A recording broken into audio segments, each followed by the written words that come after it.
وفي حديث أبي سعيد وهو سعد ابن مالك ابن سنان الخدري رضي الله عنه قالت يا نبي الله زينب ينيني يابوز وانجي قنبك الله إنك أمرت اليوم بالصدقة ونقر عليك سمسزا نوتراجلوك صدق وكان عندي حلي لي ننمو ebyokwewunda wunda byange ebyobugagga nine sawa ya gold nine ekikomo kya gold nine ekyomu kiwato kya gold fa aradtu an atasaddaqa bihi mbadde njagala okubisaddaka fazama ibn Mas'ud na ibn Mas'ud angambye annahu wa waladahu ahaqqu man tasaddaqtu bihi alayhi mwe nasoma hadithi nga wenseze nira nazika ibn Mas'ud yali musajja nga teyeruma ntama angambye ebyo bintwala ebweru ye yasanidde okubiweebwa go otya saddaka abantu belinga bawo tayira mulimu obage kituli ku mutwe kati ibn Mas'ud angambye nti ye gwe ninokola ki okusaddakira yasanidde ne abaana bamulekwa bendabirira. فقال النبي صلى الله عليه وسلم صدق ابن مسعود نبي نامغانتي ayogedde maki zawjuki wa waladuki ahaqqu man tasaddaqti bihi alayhim bawo n'abaana baabo abali mu nyumba yo bamulekwa beba kuyinako nnyo haqqi okubawa muzede mwe ba mama Amina na wachibaleta muno kuyiga dini na jiteeka muki sente za kikazi ebyo mubyejeemu ebyo za kikazi zaki mutuwe ku sente ochaide sheikh na mutuwe ku sente muve mu ebyo za kikazi asikuola batuwe izo no si babu ya kuola ino si karu guno si mulyango gwa kuola so kiri Ibrahim na musimu mulyango gwa kuola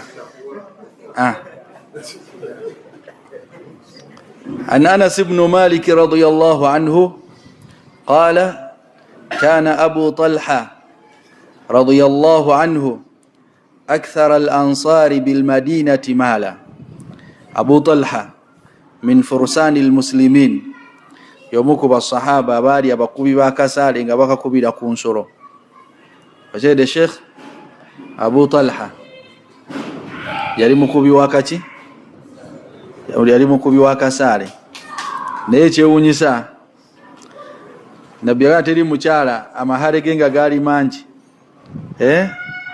nga amahare ga Sulaim mama wa Anas yali mukyala nga azaddeko naye nga akyayimiridde Sheikh si buli azaddeko nti aba ayise mulimu abazaala ate neyeyongera bulungi mulimu n'abatazaala nayiika olubuto ngatakolanga ki tazalangako kati so amaaso gammwe gabeere bulungi nga mwetegereza Sheikh wasegedde naam kati Abu Talha neyegomba okuwasa Sulaim ye mama wa Anas ngolo nga Maliki yafa eyali baawe yamugamba nti mithluka la yurad abakazi bayina ebigambo yamugamba nti mithluka la yurad walakinaka la tahillu li hatta taslam yamugwa akufaanana teri muntu ayinza muzzayo teri mukazi goyinza kwogereza nakugana yali mugagga ngate wakitiibwa naye nga mukafiri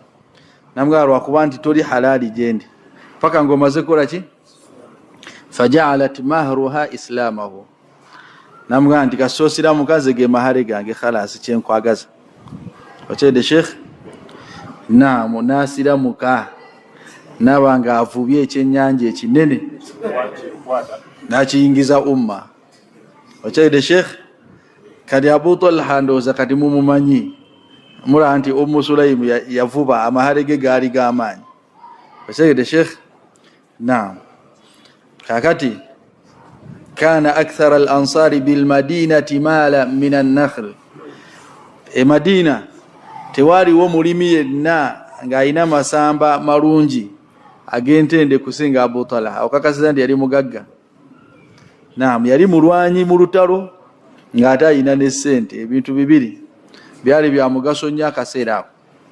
Kati mu Madina teri yali amusinga ssente naye nga ssente ze ziri mu ntende. Wa kana ahabbu amwalihi ilayhi bayruha oba bi'ruha, eba tebagiyita bayruha oba bi'ruha. Ayina ennimiro gye yali asinga okwagala, nga omuntu wabeera n'ebyobugagga naye nga ayina omuntu ayina emmoloka 5 naye nga ayina gy'asinga okwagala, muzo gy'asinga otambuliramu, gy'awuliramu emirembe. Naam, kati oyina abakazi 4 naye ng'oyinamu Aisha, okyegedde agyowummulira yakunyiga ebiwundu nga mama Yudaya ayomba mukyafu.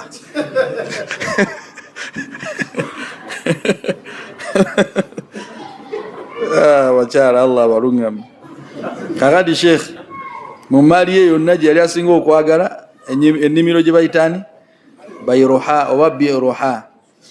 Wa kanat mustaqbilat almasjid, yali eri kumpi n'omuki ngeri maaso ga masjidi ya Nabi sallallahu alayhi wa sallam.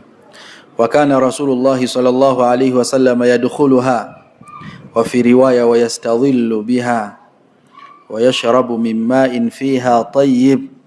Nabbi yayingiranga nnyo mu nnimiro eyo, yali ajagala ngerimu emiti gy'ebisiikirize ng'agenda n'atuula wansi waabyo, nga mu nnimiro mulimu amazzi nga gawooma.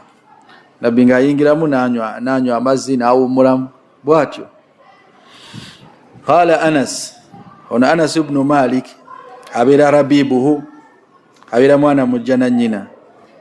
Falamma unzilat hadhihi al-aya, aya eno yamala okukka, lan tanalu albirra hatta tunfiqu mimma tuhibbun, temugenda kufuna albir. Wa ma'na albir, ekigambo birri basiramu, attawassu'u fi a'mali alkhair, kokola emirimu nga mingi oba kyekintu nga kirimu ebirungi bingi kye bayita birr. Kyovula banga usabaga birrul walidain, okyegedde. Kati attawassu'u fi a'mali alkhair, okyegedde okusaala ekiro ennyo, okusiiba ennyo, okusaddaaka ennyo, okulambula ennyo abalwadde, kulluha min a'mali albirr. Kale olaba ekigambo birrul walidain bakikozesa okwagala okukuŋŋaanya buli kalungi konna okakolera abazadde. Nera bino etugamba nti okugondera abazadde tuba tumaze amakulu gaakyo, tuba tugakoze ki, tugakomese, tuba tetugajjeeyo. Naye okizza mu Luwarabu lwaki ekituufu, buli kalungi konna qawlan aw fi'lan, oba kigambo oba kikolwa okikolera abazaddewo. Okyegedde ekikulaga nti definition ya birri ngazi ye aya egamba laysa albirra an tuwallu wujuhakum qibala almashriqi walmaghrib, narandika okumenya amalu albir, walakinna albirra man amana billah wal yawmil akhir wal malaikati wal kitabi wan nabiyyin wa ata al mal ala hubbihi dhawil qurba wal yatama wal masakin wa ibn sabil wasailina wa fir riqab wa iqam dozuraba oraba jatandikidde wa aqama as-salata wa ata az-zakata yunafayu wal mufuna bi ahdihim idha ahadu yunafayu was-sabirina fil ba'sa wad-dharra. Okyegedde kali ndozo kakasiza nti ekigambo birri tekitegeeza kuyisa bulungi kyokka, mulimu imanu billah, arkanul iman, arkanul islam, zonna min albir. Okyegedde Sheikh, kati wano temusobola kufuna birungi nga bingi, oba abamu bagamba aljanna, maana albir aljanna, temugenda kuyingira jjana paka nga muwaddeyo bye musinga okwagala. Obeera nga tosobola kwerekereza kalina n'ogiwayo nga wakufu mu Busiraamu, tolowooza nti Katonda agenda kuwa ejjana ye silata Allahi ghaliya, jannatun arduha as-samawati wal ard, ejjana nga ngazi okusinga eggulu n'ensi, agiwe ggwe omukodde atasobola kuwaayo olw'omuzi 2 Abasiraamu bajjengamu ssente balabirire omuzikiti. Lan tanalu albirra hatta tunfiqu mimma tuhibbun. Naam, kale no mimma eyo litabaid ay min ba'd ma tuhibbun, mubimu ku bye musinga okola ki, okwagala. nera bana Uganda eno aya temumanyi gikolerako naddala tutuuka mu kuwayo muzikiti. Oli anoonya kinusu omusanga ali wati mu nsawo wakikwatako ate wamaliriza nakola ekikolwa ekisinga okuba ekibi nakikasuka ekikuba enkoona. Kali mulimu n'abatuuka ku level nga awaayo sente zitali za Uganda, ogenda omulala akasusa sente ze Zimbabwe ekinusu ekye Zimbabwe nga newo kitwala ku Forex Bureau tebakuwaamu ki. Kali basiramu eyo nze ndabye culture tujejjemu abaana baffe baleme gisanga. Eyo tarubi yambye okubamanyiza nti omuntu okusaddaka alina kola ki. Lwaki okasuka ya ne Allah kasukire bukasukizi. Wala tayammamu al-khabitha minhu tunfiqun walastum biakhidhihi illa an tughmidu fihi. Wala tayammamu ay wala taqsudu al-khabitha ay ar-razail, temugendeera mu kusaddaka ebisinga okuba ebibi. Minhu tunfiqun, bye mukwatamu ne muwaayo. Walastum biakhidhihi, nga nammwe babibawadde temubikwata.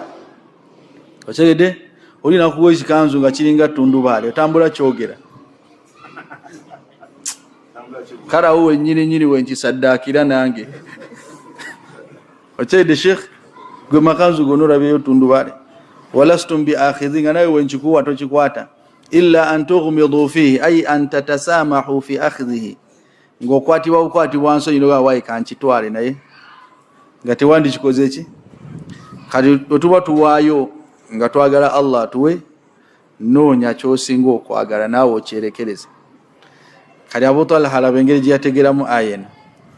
Qama Abu Talha nayimirira ila rasulillahi sallallahu alayhi wasallam, nayimirira kumpi n'omubaka. Faqala ya Rasulallah, wange gombaka wa Allah, inna Allah tabaraka wa ta'ala yaqul, Allah tugambye, lan tanalu albirra hatta tunfiqu mimma tuhibbun, tetugenda kufuna nga okujjako nga tuwaddeyo bye tusinga okwagala. Tugenda kufuna jana oba birungi okujja nga tuwaddeyo bye tusinga okwagala.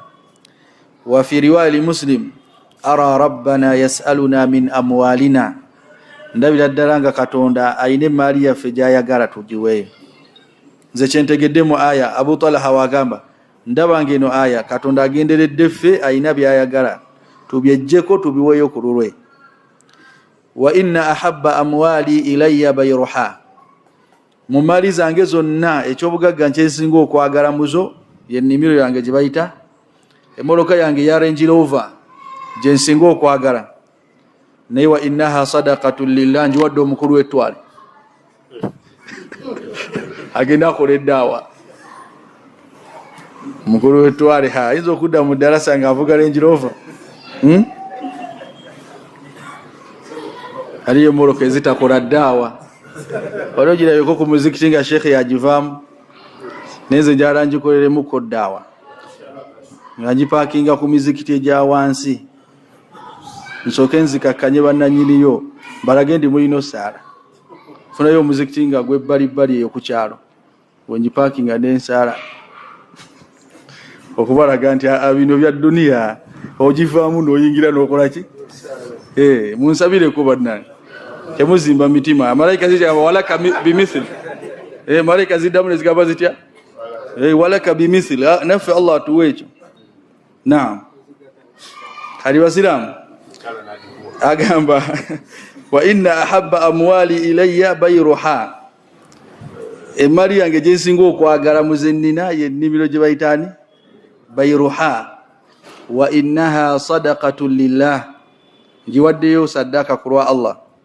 Arju birraha wa zukhraha inda Allah, nsuubira birraha bimaana khayruha wa ajruha, ebirungi byayo n'empeera yaayo. Wa zukhraha ay addakhiruha liajidaha inda Allah, addakhiruha liajidaha inda Allah, njisuubiramu okuba nti njiwaddeyo njagisanga mu maaso gani ga Allah. Birraha bimaana khayraha wa ajraha, wa zukhraha ay addakhiruha li ajidaha inda Allah, kyebayita zukhran, kyekintu ekyobugagga nga kya bbeeyi n'okiwaayo kisange mu maaso gani, kyebayita zukhra. Naam.